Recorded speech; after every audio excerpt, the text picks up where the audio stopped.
कभी सजता था घाटी में मंडी के राजाओं का दरबार। अब खंडहर क्यों बनी ये ऐतिहासिक धरोहर। छटिंगरी की चोहार घाटी का इतिहास है बेहद खास। बड़ी रानी के संतान प्राप्ति की कहानी है बेहद खास। रानी ने बनवाया था गहनों से देवता का मोहरा। नमस्कार, स्वागत है आप सभी का दैनिक सवेरा पर। मैं हूं आपके साथ पिंक इश्तिमा। तो चलिए बात करते हैं आज हिमाचल की उस ऐतिहासिक धरोहर की जहां कभी राजाओं के दरबार सजते थे, जहां कभी राजाओं की सियासत चलती थी। लेकिन आज के समय में वो ऐतिहासिक धरोहर खंडहर का रूप ले चुकी है। लेकिन सैलानियों को आज भी ये घाटी अपनी ओर आकर्षित कर रही है। तो महलों से खंडहर बनने का कैसा रहा इस ऐतिहासिक धरोहर का सफर, आइए जानते हैं। ये तस्वीरें देख रहे हैं आप, ये मंडी जिले की चोहार घाटी की हैं। मंडी जिला के अंदर जोगिंदर नगर उपमंडल का कभी हिस्सा रही चोहार घाटी में मंडी को कुल्लू से जोड़ने वाली कई निचले और ऊंचे दर्रे हैं। मंडी शिवरात्रि के अंतर्राष्ट्रीय महोत्सव में इस घाटी से 3 प्रमुख देवता मंडी के धर्मगुरु भगवान राधा माधव से मिलने आते हैं। चोहार घाटी के झटिंगरी में कभी मंडी रियासत के राजाओं का दरबार सजता था। दरबार की अध्यक्षता बड़ा देव श्री हुरंग नारायण करते थे। लेकिन अब ये ऐतिहासिक धरोहर खंडहर बन चुकी है।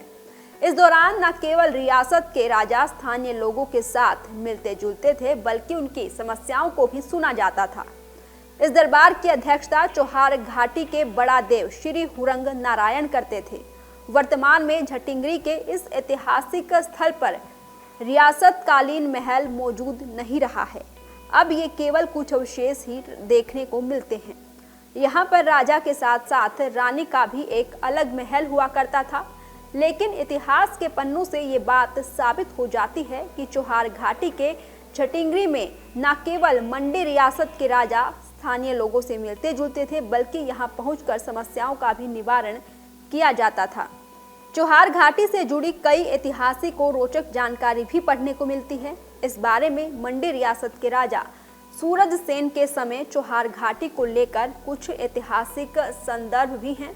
राजा सूरज सेन के युवा होने तक मंडी रियासत का राजा शासन करोड़िया खत्री के पास था।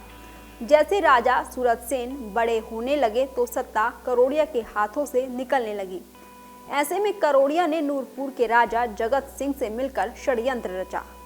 करोड़िया ने नूरपुर के राजा की बेटी का विवाह सूरज सेन से तय किया ताकि योजना के अनुसार सूरज सेन को मारा जा सके। लेकिन इस बीच सूरज सेन को इस षड्यंत्र का आभास हो गया और अपनी दुल्हन को वहीं पर छोड़कर वहां से भाग निकला। बाद में नूरपुर के राजा जगत सिंह ने बेटी को मंडी के राजमहल पहुंचाया। इसी बीच 1641 ईस्वी में नूरपुर के राजा जगत सिंह ने शाहजहां के विरुद्ध मोर्चा खोल दिया। शाहजहां की ओर से गुलरेख के राजा ने भाग लेते हुए रानी ताल कांगड़ा में युद्ध किया। इस युद्ध में ना चाहते हुए भी मंडी के राजा सूरज सेन को हिस्सा लेना पड़ा। युद्ध में नूरपुर के राजा जगत सिंह की हार हुई और सूरज सेन भी हार के बाद वहां से भाग निकले। कहते हैं कि राजा सूरज सेन भागते भागते चोहार घाटी के बरोट पहुंचे और यहाँ पर स्थानीय लोगों ने उन्हें पहचान लिया तो वे उनके राजा सूरज सेन हैं।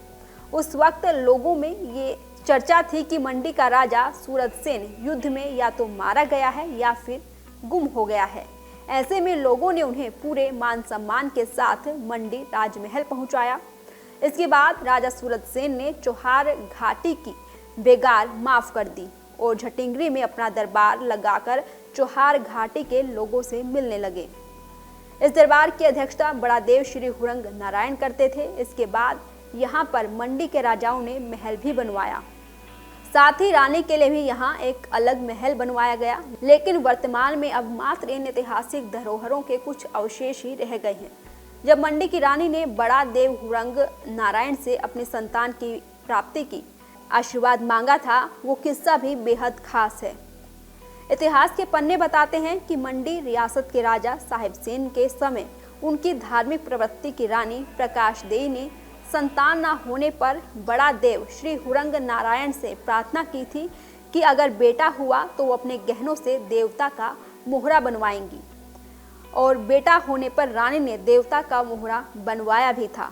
इसी बीच ब्यास नदी पर लोगों की सुविधा के लिए नाव चलवाई गई, रास्तों पर पीने के पानी की व्यवस्था की गई और बावड़िया इत्यादि भी बनवाई गई। इसी दौरान मंडी के राजा ने रानी के कहने पर द्रंग के राणा पर हमला कर द्रंग की नमक खदानों को भी अपने अधीन कर लिया। तो झटंगरी चौहार घाटी का प्रवेश द्वार है और पर्यटन की दृष्टि से ये स्थान प्राकृतिक सौंदर्य से भरा हुआ है।